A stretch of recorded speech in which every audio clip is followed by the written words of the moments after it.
Assalamualaikum warahmatullahi wabarakatuh. Waalaikumsalam Waalaikumsalam warahmatullahi wabarakatuh. Waalaikumsalam warahmatullahi wabarakatuh. Selamat siang teman-teman. Siang, Mbak. Ya, ya, jam Gimana sore. kabarnya hari ini? Alhamdulillah baik, Pak. Alhamdulillah Alhamdulillah baik, Mbak. baik. Baik, Mbak. Alhamdulillah. Baik, pada hari ini kita akan membahas tugas selanjutnya yaitu nilai berakhlak, khususnya nilai adaptif. Adapun contoh yang kita ambil yaitu terkait dengan penggunaan aplikasi Citata. Baik, saya mau minta pendapat dari Bang Dermawan duluan, Bang. Bagaimana, Bang?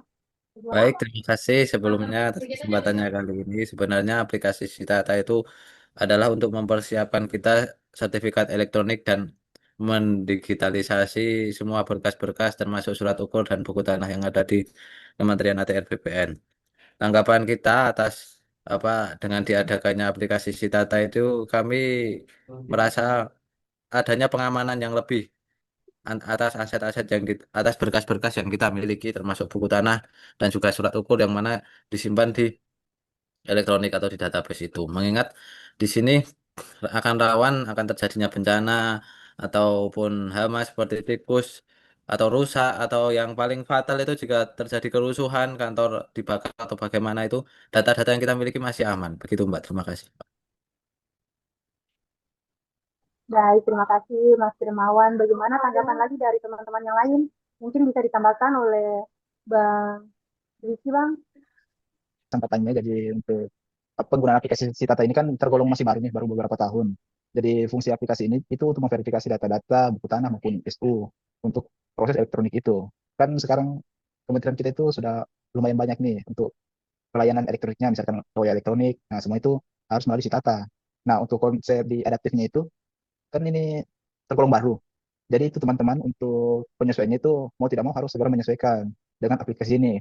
Karena pada saat kita buka aplikasinya kan itu ada banyak biasanya atribut yang tanda silang. Itu mesti diisi lagi. Jadi teman-teman itu harus mempelajari kalau atribut ini yang tanda silang itu untuk memperbaikinya di mana. Mungkin seperti itu Mbak untuk nilai adaptif ini, Mbak. Baik, terima kasih Bang Rizky. Berarti kita sebagai ASN muda ini harus punya jiwa proaktif ya. Kita harus lebih aktif mencari atau mempelajari hal-hal baru tersebut ya. Ya betul sekali Mbak. Karena mau tidak mau kan kita berada di zaman perkembangan teknologi yang sangat pesat, di zaman 4.0. Jadi perkembangan itu tidak bisa dihindari. Terima kasih Bang Rizky. Bagaimana juga tanggapan dari Bang Rizky, Bang? Mungkin saya melihat di sini dari pandangan kita sebagai seorang CPNS ya, atau orang-orang yang baru bergabung ke instansi ATR BPN ini sendiri. Jadi, sebagaimana dengan yang sedang kita bahas saat ini, yaitu mengenai implementasi nilai dasar ASN, yaitu adaptif itu sendiri kan. Um, ini sejalan dengan apa yang sedang kita alami, yaitu kita sebagai CPNS mungkin bisa segera menyesuaikan dengan sistem atau lingkungan kerja yang saat ini ada dalam suatu instansi agar kita dapat memberikan semacam kinerja atau menyesuaikan terhadap bagaimana pola dalam institusi itu tersebut. Mungkin seperti itu, Mbak. Terima kasih Bang Rizky. Selanjutnya mungkin ada tambahan lagi dari Bang Jerry, Bang. Terima kasih Mbak Indasari. Kalau dari saya sendiri ya, maksudnya kalau dalam contoh kasusnya di sini, saya sebagai ASN atau CPNS yang ditempatkan di seksi 5, walaupun tidak bersinggungan langsung dengan aplikasi Sitata ini, tapi saya punya keinginan untuk belajar. Itu menunjukkan bahwa sifat adaptif dari saya. Mungkin dari teman-teman juga seperti itu. Mungkin ada yang dari TU atau dari seksi-seksi lain, mereka juga harus menguasai aplikasi Sitata ini sebagai bentuk dari nilai-nilai adaptif. Mungkin seperti itu Mbak Indasari. Terima kasih Bang Jerry atas pendapatnya.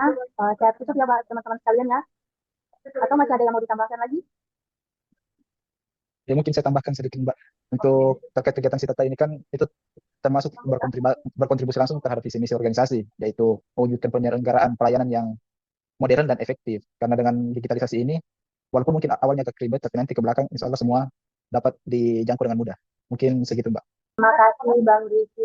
Baik, saya tarik kesimpulan ya teman-teman sekalian. Dari diskusi kita kali ini, berarti kita sebagai ASN muda harus cepat menyesuaikan diri dengan transformasi digital dari kementerian kita ini. Selain itu juga kita harus bersifat proaktif, mencari tahu apa saja nih yang ada di kementerian kita ini.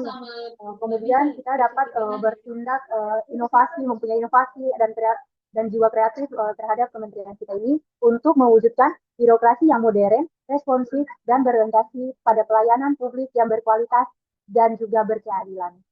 Terima kasih teman-teman. Saya tutup diskusi kita pada siang hari ini. Wassalamualaikum warahmatullahi wabarakatuh.